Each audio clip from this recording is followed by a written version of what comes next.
nukreipia tiesiai į patikrą. Kiek keliaujam, begalę kartų važinėjom ir su paprastu automobiliu, ir su kemperiu, neteko to patirti. Buvom patikrinti, muitininkai nuvarė ant svarstyklių, patikrino, bet nieko nerado. Pirmą kartą teko plauti kemperį su šaltybarščiais, tikrai labai graži spalva, net užsimaniau šaltybarščių, dabar jaučiu visą kelią zysiu.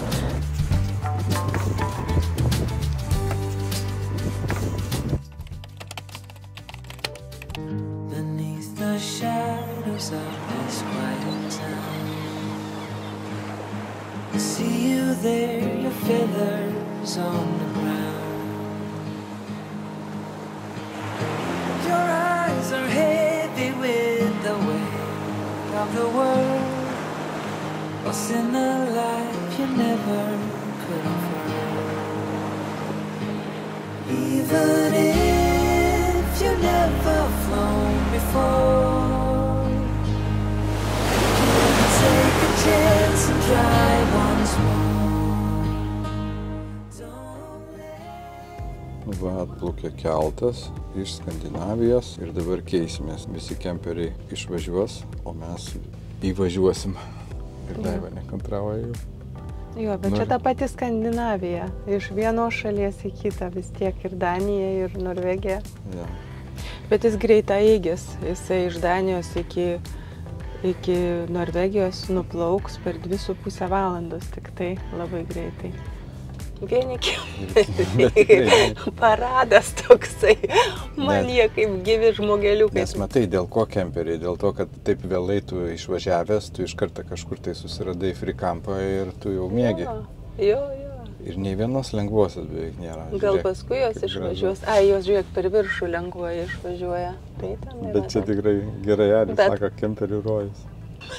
Mes nustebom, kai eiliai čia atsistojom, tai nustebom, kad, sakom, vieni kemperiai dabar įvažiuos į šitą keltą, bet kad ir išvažiuoja iš to kelto vieni kemperiai. Jo, bet didokie visi, ne? Tokie didokie. Kokių tik tai nėra.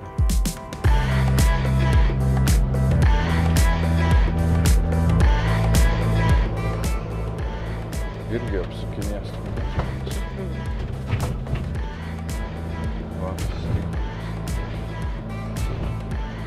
Viskas.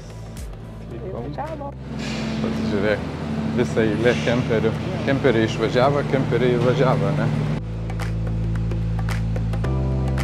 Šiandien kaip tik vienoje Norvegų Facebooko grupiai skaitėm, nežinau, tik ar šitam kelte, ar kitam kelte. Kitam, ne? Colorline. Nudaužė, palindo po stogu per aukštą kemperį, bandė įvaryti. Tai iš karto visą kaltę prisėmė kelto tarnybą. Jų kaltė buvo, kad per aukštą kemperį įvarė.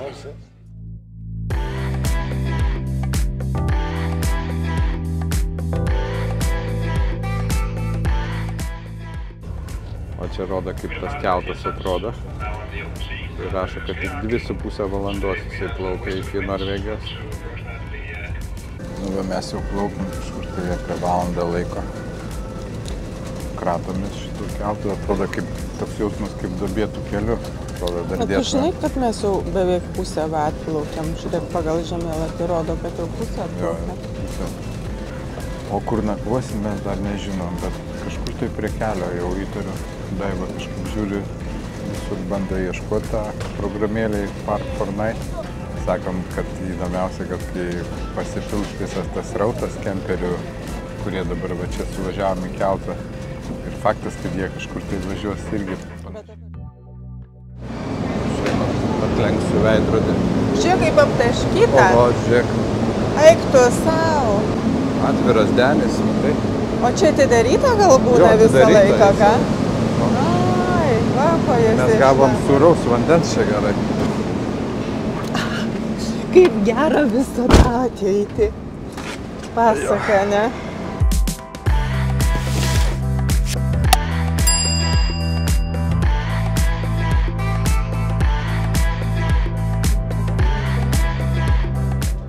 Mes atvažiavom į aikštelę, bet truputį vėliau negu įprastai, negu turėjom. Buvom patikrinti, muitininkai nuvarė ant svarstyklių, patikrino, bet nieko nerado. Jo, čia šaldytuvą prašė patikrinti, va čia atidaryti šitą, kur yra tas triumas, kur vandens nuleidžiamas. Kur baterija, žodžiu, visas spinteles visur pasižiūrėjo, bet taip nieko daiktų neišėmė, bet ieškojo kažko tai. Sukėlėm kažkokį gal įtarimą, nežinau. Per daug linksmi gal buvo. Gal. Tai gerai, einam miegot iki tada. Zoltana. Labas rytas. Labas rytas. Mes vėl kelyje.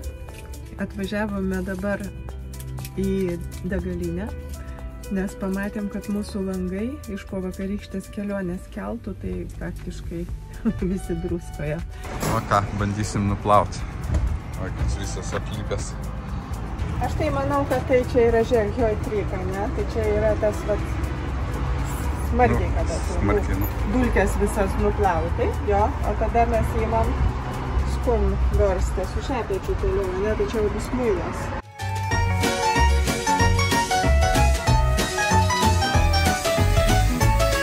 Šaltybos festivalė.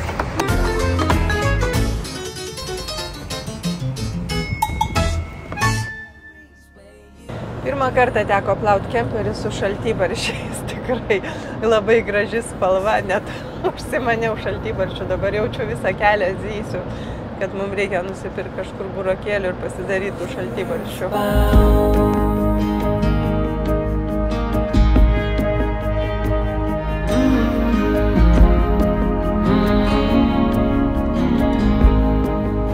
Taigi kelionė mūsų vakar kuo baigėsi, noriu papasakoti. Vakar mes atplaukėm į Kristiansandą su keltu 2 valandą nakties. Ir mus nukreipė tiesiai į patikrą. Kiek keliaujam, begalę kartų važinėjom ir su paprastu automobiliu, ir su kemperiu, neteko to patirti. Taip kad pirmą kartą mes tai patyrėme. Įdomiai viskas, aišku, vyko. Jie paklausė, ar mes nevežam nieko nelegalaus. Be abejo, mes atsakėm, kad ne. Vidas išlipo, parodė bagažinėje, kiek turi alaus pas mus. Paklausė, kur yra vynas. Vidas pasakė, kad vynas yra kemperio viduje. Žmogus susidėjo bachilas ir atėjo į vidų tikrinti. Aš jam parodžiau vyną ir jis tada paprašė, kad mes atidarytumėm visas spinteles. Žodžiu, tikrino ir po sėdynėm, kur yra triumą, tikrino, tą reikėjo viską atidaryti, tikrino, kur yra akumuliatorius, skyrius. Visas spinteles prašė atidaryti, paskui nuėjo į galą, pats atidarinėjo, žiūrėjo. Daiktų jisai neišėmė, tik tai paklausdavo, kur įtarimas, ten maišelį, kas yra maišelė, ten patalinė ar ten kažkas tai. Žodžiu, jis tokių taip iki smulkmenų nežiūrėjo, bet jam pamatė, kad nieko čia tokio nėra pas mus. Žodžiu, viskas tas vyko tvarkingai ir čiužinius pakėlė. Nežinau, kodėl visą tai vyko. Bet iš tiesų, jeigu mes būtumėm kažką tai turėję, būtų tikrai nesmagu. Bet kadangi mes buvom visiškai ramus, tai tyliai stebėjom, ką jisai čia daro. Taip? Šiaip tai tos kvotos nėra didelės iš tikrųjų. Kaip jau norvegai labai kažkodėl tai saugo savo rinką. Neduoda ten labai tokių platesnių kažkokių, kiek ten galima, nepameni tą kvotą? Aš pamenu, jeigu stipriųjų gėrimų neveži, tai galima vežtis 4 butelius vyno ir 2 litrus alaus. Ir man atrodo, o cigarečių aš irgi nežinau, net kažkiek tai galima irgi yra tos lentelės ir kelti buvo visur plakatai su tom kvotom. Čia va iš karto yra priminimas į Norvegiją, kokios yra įvežimo kvotos alkoholio ir cigarečių. Kad nereiktų mokėti mokesčių. Labai nesunku susigaudyti. Paaiškina paveiksliukais, kas nemoka kalbos. Tu visada suskaičiuosi butelius, kiek jų gali vežtis, kiek ne. Bet paprasčiausiai reikia laikytis jų. Arba dar yra kitas variantas, jeigu norint atsivežti kažko ypatingo ir daugiau, galima susimokėti. Yra nelabai jau ten daug ir kainuoja, kiek aš žiūrėjau programėliai. Jeigu nori atsivežti kažko daugiau savo reikmėm, aišku. Žodžiu, toks potyris. Kas buvo nesmagu, tik tai, kad buvo 2 valandos nakties ir mes nežinojom, kur nakvosim ir aišku, taip ir buvo. Kol mus patikrino, dar mus pasvėrė tiesa, nežinom, kiek nepaklausiau, kiek mes sveriam. Užvežė ant svarstyklių, tikriausiai tikėjos, kad ten bus kokių gal dėžių prikrauta, žinai, ten Nežinau. pakuočių, ten kažko dar, ten jie tada labai greit suprastų. Bet šiaip supratom, kad nežinančiam labai žmogui kemperio visos specifikos nėra labai jau lengva ir paprasta patikrinti. Jisai ten spintelę bandė traukti, nežinojo, kaip ją atidaryti. Daiva sako, neliesk čia, sako, aš pati tau geriau parodysiu. Daug tokių niuansų. Stalčių, jo, bandė atidaryti grubiai stalčių, jisai pas mus taip kartais atsidaro, tai aš paprašiau jo, kad aš jam atidarysiu visą tai, kad tada jis labai mielai sutiko.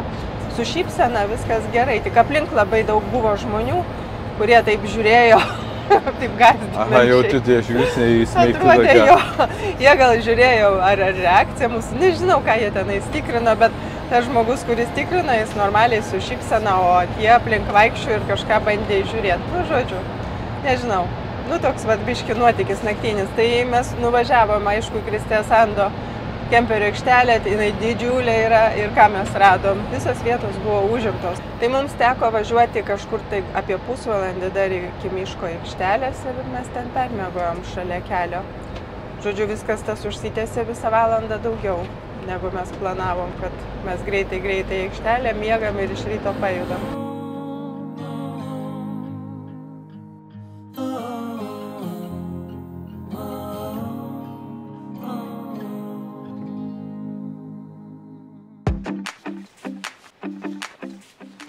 Vidai, kur mes čia atvykom? Čia yra maudymosi vieta pavadinta šita vieta. Čia rašo, kad jeigu išgirsite sireną ir tą vandenį artėjantį, tai jums liko tik 1 minutė, kad palikti šitą vietą. Mes esame buvę šioje vietoje prieš kelis metus ir mes turim vieną iš savo pirmųjų video savo kanale idėją. Ir čia yra nufilmuota iš drono ši vieta. Jo, turim čia iš drono vaizdų. Čia žmonės, aš mačiau, bet tada, kai buvo labai geras oras, buvo labai šilta, tai maudėsi, atvažiuodavo šeimos su vaikais. Čia tokių vietų, tokie susidaro, kaip sakyt, baseinėliai šilti. Ai, už tai ir vadinama, čia yra tipo maudymosi vieta, Bade Plas. Va čia, pavyzdžiui, atėjai, radai kažkokią savo patinkančią vietą, tai prašau, brist ir pasimaudyk. Ir čia, jeigu leidės vis žemyn, darosi vis gražiau, vis įdomiau. Yra tokie akmenys, uolos, reikia tik žiūrėti, kad nepaslyst. O va čia garsiakalbiai praneš, kad bėkit greičiau iš čia, jūs nuplaus srovė. Daiva iš karto atkreipė dėmesį, kad dabar tikrai daugiau žmonių, mes kažkaip praeitą kartą buvom praktiškai vieni.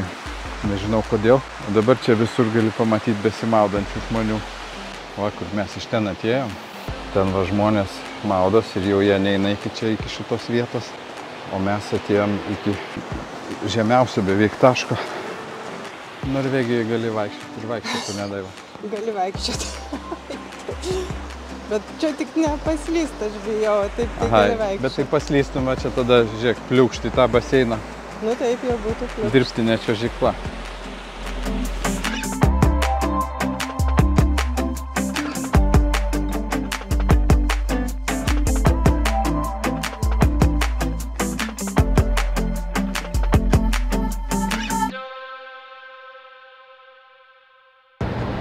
Mes visą laiką džiaugiamės, kad kemperis čia mūsų erdvus, 2 žmonėm pritaikytas važinėtis, bet va mes praleidom beveik 3 savaitės, 3.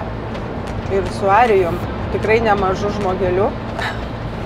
Gerokai nemažu. Jo, jisai yra važinėjęs kartu su mumis ir su Knausu, tuo vanu paprastu, jisai važinėja su 6 metrė Adrianu, bet šitą jam prilipo tiesiog, todėl kad erdvės prasilenkti čia yra labai daug.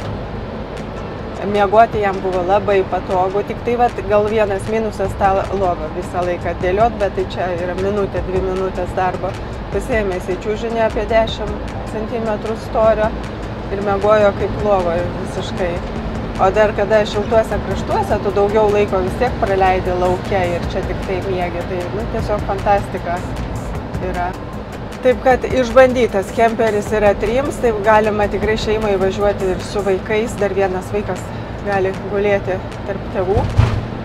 ten mažas vaikas jo, bet šiaip tai Arijus įvertino labai gerai kemperį. Sakė, keliaus toliau. Taip, sakė, keliaus ir toliau. Ir važiuoti patogu yra, tik tai, kad, sakau, sudėliojimas, bet vis tiek mes su Vidu važinėjomės dviese, savaitgalius leidžiam pagrindę dviese, čia tai ekstra tokios kelionės yra 3, tai puiku, galima suktis. Liūdna Vidui, nenori, kad atostogos baigtųsi. Kaip jau čia tai viskas. Tragedija, žodžiu, tragedija. Nu, kur tau tragedija? Tai žinau, Taigi, vieni, kas įdomiausia, kad vieni čia matom, kaip su kemperiais važiuoja į Norvegiją, tai jie atvažiuoja čia, jiem prasideda atostogas. Mes iš kitos pusės atvažiuojam. Kažkoks kuriozas, taip neteisinga. Turėtume mes dabar irgi čia važiuoti ir vėl toliau tęsti savo atostogas. Nu taip, bet biškutį pabūti įprastoje aplinkoje yra irgi sveika, nežinau, truputėlį pabūti, nes kad keliauti, tai reikia turėti dar už ką keliauti. Tai kad įdegis jau viskas, jau jisai nusilpo, jau mes vėl kažkokie sūriai daromės. Nu, mes čia pritampam šitoje aplinkoje. Mes vėl savi tampam čia.